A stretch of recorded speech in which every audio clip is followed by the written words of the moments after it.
Samahan niyo po ako ngayon guys dahil po makipag-usap tayo kay kaibigan. Mayroon po nag-chat. Nandito po si Shoto dahil po gusto kong ipaabot sa taga Batangas. Si John po ay taga Batangas din po. Si Ma'am Diana taga Batangas din po. Hindi ko po ito totally kilala. Yung nag-chat po sa atin kagabi si Sir John. Kaya subukan po natin baka nandito sila kaibigan kasi po ito na. No? Baka po tiningnan po ng ating kaibigan na yung nakita po na Ma'am Diana. Baka ito po talaga ang mga UFO aliens na ginagamit po ng demonyo para po makapambiktima po sa mga tao na inosente. Kaya subukan po natin tawagin. Magandang umaga kaibigan. Maraming salamat kaibigan. Pwede po natin tugunan to kaibigan. Mangumusta lang ko kaibigan. Gusto ko kumustahin po na yung about po sa Batangas na meron po silang nakita jet fighter. Ngayon po, meron naman pong nakita, nag-chat po sa atin, si John po, nakita po niya ng alas 4:30 ng umaga, nakita po niya yung sasakyan po ng mga aliens po, UFO. Gusto kong malaman po kaibigan kung bakit po nangyayari po ito dito sa bansa namin. Natingnan na po ninyo? Sige, salamat po. Ipaabot natin kung ano po ito. Sige po. Guys, tinignan na po nila kaibigan na kung ano po ito nakikita ng mga tao. Sa lahat po ng mga taga Batangas, hindi po ito gawa-gawa ha. Si Ma'am Diana, naka-encounter po siya, naka-experience po. Nakita po niya, napakalakas po yung ugong. Pero kay Sir John, iba po ang kanyang nakita guys.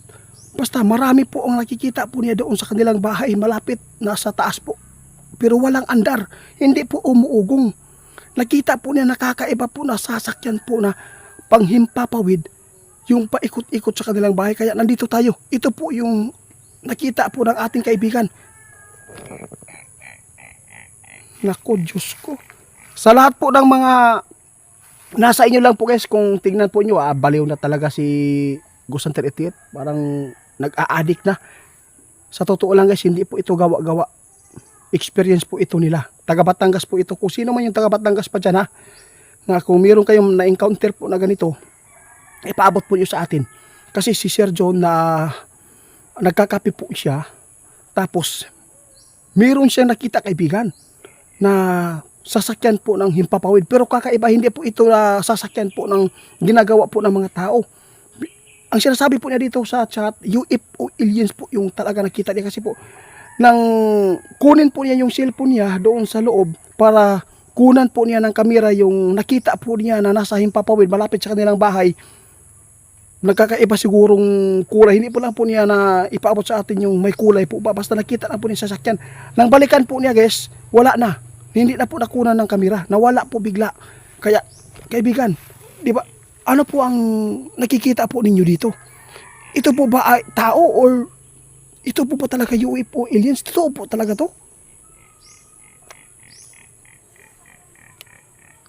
Sa lahat po ng taga Batangas, please, aware po tayo. Isumbong po nyo dyan sa inyong barangay captain para po maipaabot po sa para makapaghanda kayo. Kasi po, yung ganyan po, na meron po nagpabalik-balik dyan, meron po silang pakay, meron po silang kukunin dyan para po gagamitin nila at para makontrol po nila yung pag-iisip ng tao na yan.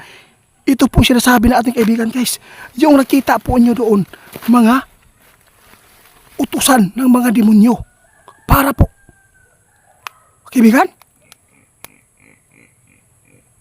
napakadelikado ito guys.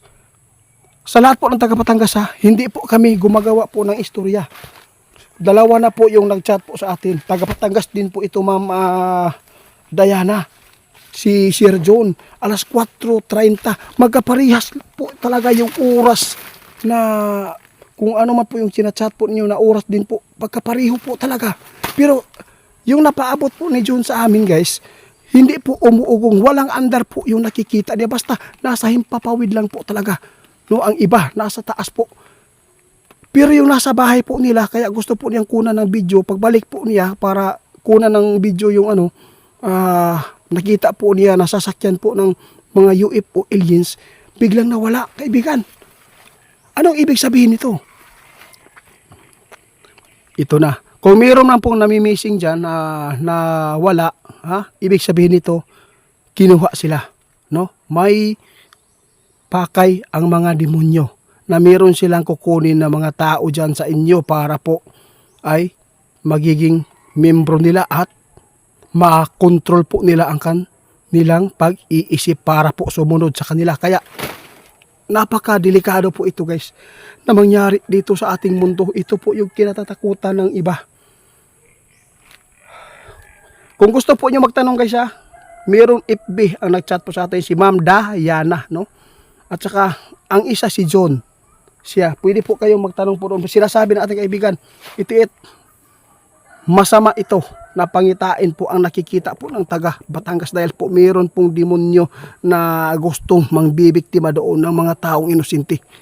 Huwag po kayong basta-basta na lumalabas dahil po ay delikado po yung kalaban natin po ngayon dito kasi po bigla po yan na pwede kang higupin po daw sabi ni kaibigan. Grabe naman yung kaibigan.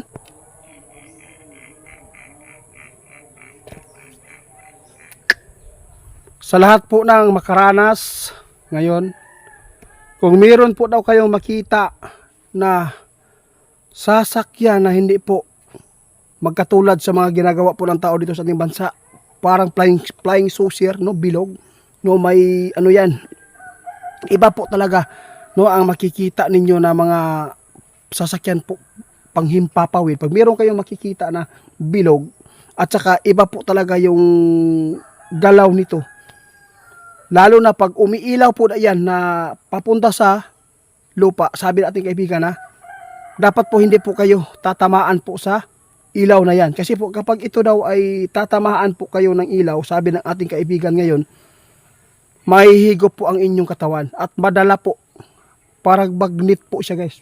Bigla lang kayong makasakay po doon sa kanyang sasakyan na ginagamit po ng mga aliens na grabe, instrumento po ito ng demonyo ito kaibigan, kung totoo po ito.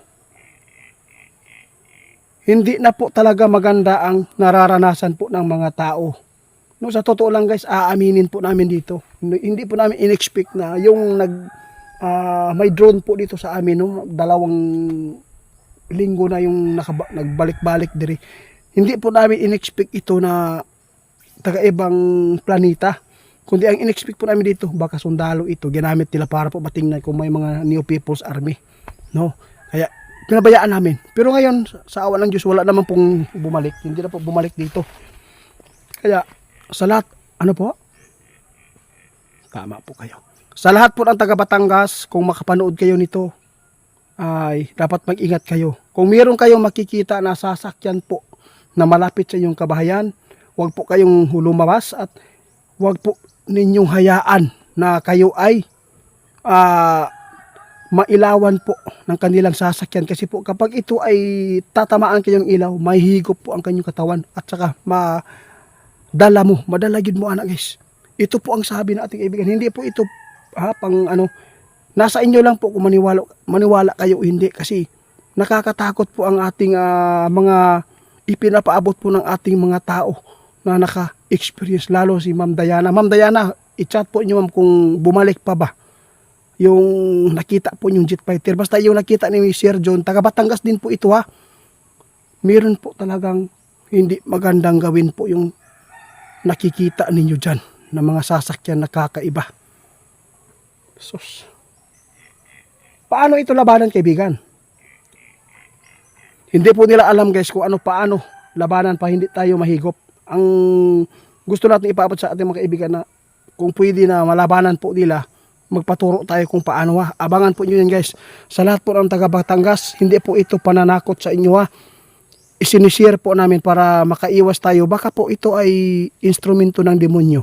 Kung talagang ito ay mga aliens na nangdudukot para po marami po silang magagamit ng mga taong demonyo para maghasik po ng lagim dito para po ay kanilang pakawalan dito sa ating bansa, dito sa ating mundo. Para yun po ang magbigay po sa atin ng kaguluhan. Nasa inyo lang po ang paniniwala. Hindi po ako nagsasabi paniwalaan po ninyo ito.